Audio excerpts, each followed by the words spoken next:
What's up, preparedness athletes? In this video, I'm going to be talking to you about some of the ideas that governed my decision making while I was working with an athlete of mine whose goal it was to work towards a sprint triathlon and performing successfully at that while also maintaining his strength, and he actually ended up improving his strength, not just maintaining it.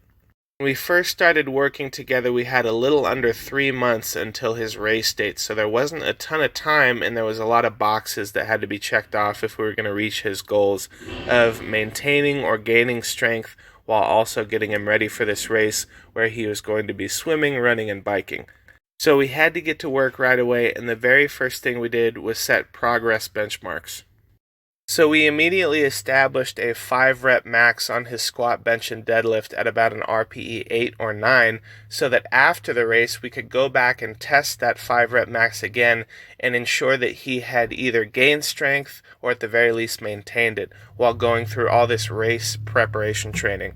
Because the race was coming up so soon, we spent the majority of the time simply increasing his running, swimming, and biking volume, trying to get up his work capacity as much as possible to prepare for the race that was upcoming, but we had to do that in a relatively slow and sustainable manner because even though in the span of training 2 months isn't that long a time, it is enough time for us to slam him with too much volume too soon.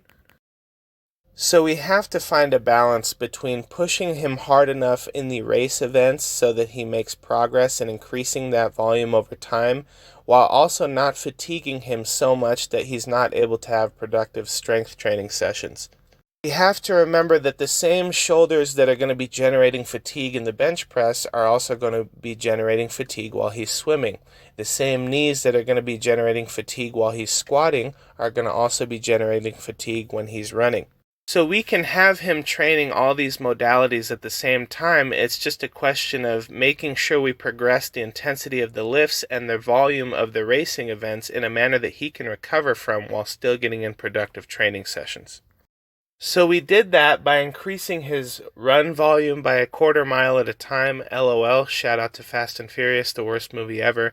And in addition to that, we only increased his swimming volume by about 50 to 100 yards a week and increasing his biking volume about 2 miles a week. And you have to keep in mind he's biking, running, and swimming multiple times a week.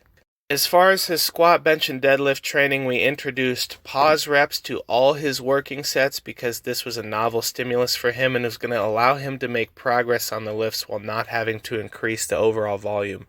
And we simply added 5 to 10 pounds every week based off his previous week's performance.